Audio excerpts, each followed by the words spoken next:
Hey everyone, this is Chris from Know Your Why Recovery again, and welcome to part 2 on our series on anger.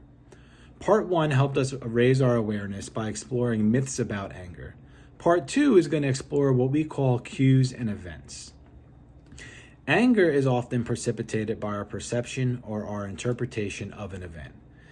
The event could be happening currently, like in the here and now, or it could be part of a pattern of events. An example of this might be bullying. So somebody might face bullying over the course of their lifespan, child and an adult.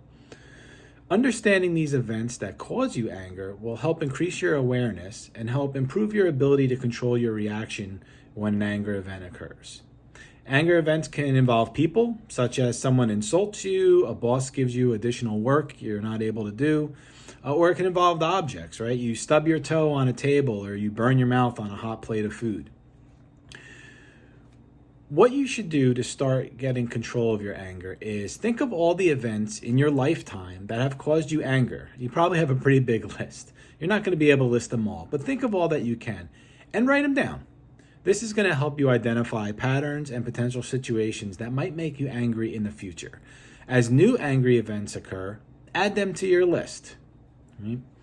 The cues are what happens to our body and our self and our mind in response to an event.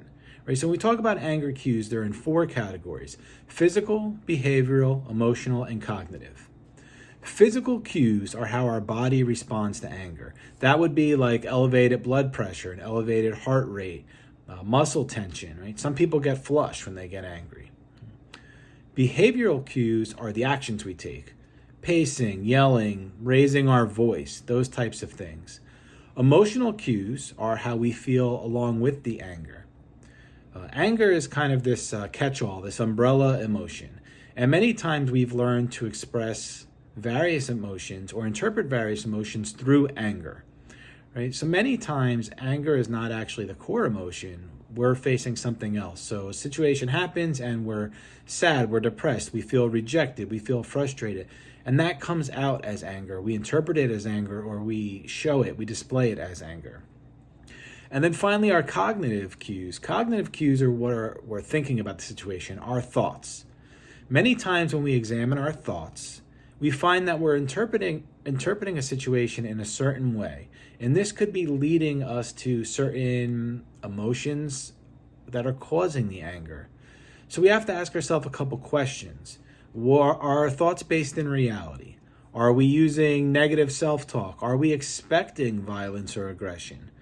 What are you saying to yourself about the situation? What are you rehearsing in your head?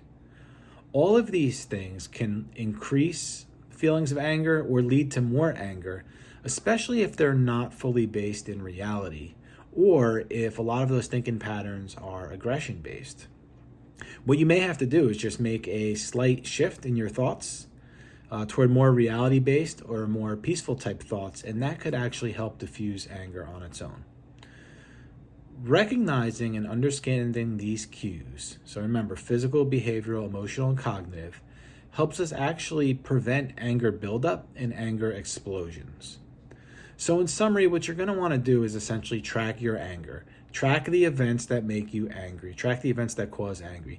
Track the cues that occurred, physical, behavioral, emotional, and cognitive, and start looking for patterns. This will help bring more understanding about your own anger to yourself, and may help you even start to gain control over it. As you recognize those patterns, and you recognize those events and cues are happening, you may even be able to shut down an anger explosion before it happens, just bringing awareness to those thoughts.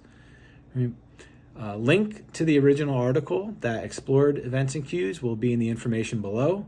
Remember to check out our channel for more videos like this one if you're interested. And until next time, take care of yourself and others.